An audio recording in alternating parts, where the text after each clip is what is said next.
there. I want to talk to you a little bit today about how we list your home and the price that we set it for.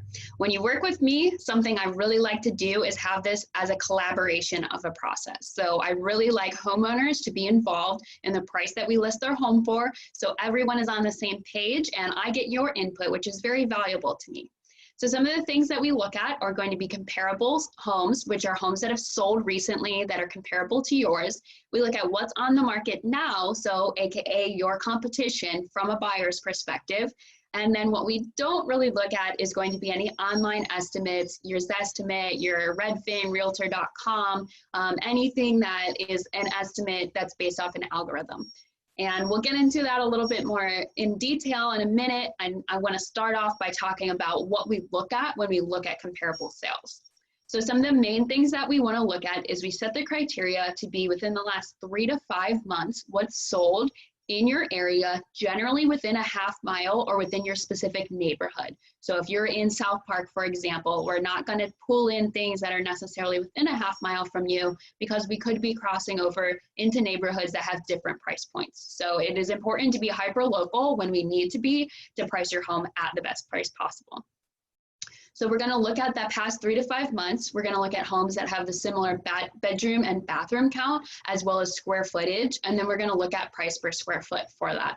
We're also going to look at the year your home was built compared to other homes. You don't want to compare something that was built 100 years ago to something that was a brand new construction. That's going to falsely inflate or deflate the price of your home, and we don't want that.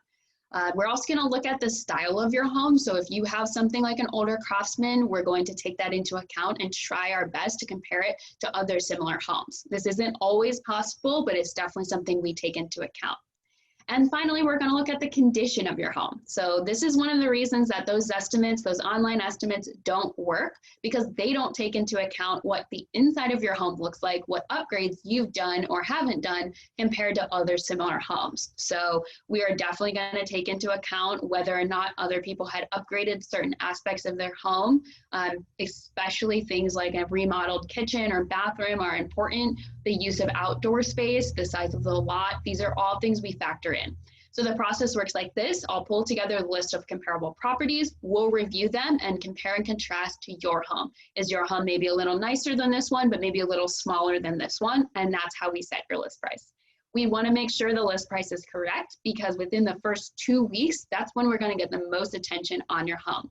So we want to come off the gate strong, and it's generally good to look at homes and then price your home just slightly below what we think its market value. My most savvy clients do that in order to draw in the highest number of buyers possible. From the buyer's perspective, we're also going to look at what's on the market now. What kind of competition do we have out there? Are there 10 other homes that are exactly like yours that have been on the market for 45 days? Well, in that case, we may price your home lower. We want you to be competitive. We want to draw everyone into your home over the competition. On the other hand, are there no other homes or maybe a few on the market, but they're overpriced or they're not as nice as yours? That gives us a little bit of an advantage. We're going to put in criteria as if we were a buyer searching for your home. So I will ask you to kind of think of what led you to find your home.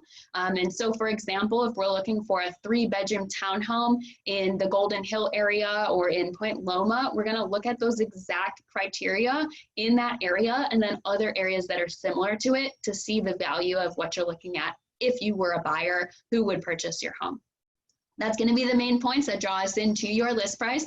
So we're going to talk about comparable properties, we're going to look at the competition, and we are going to ignore online estimates. I will be able to guide you through, and we will have the data in front of us, and we'll make a data-driven decision together in order to list your home at its max price, get you the highest dollar value, and stay on the market for the lowest amount of time. I hope this was helpful and informative. If you have any questions, please let me know. I'm always here to help you and happy to. Thank you.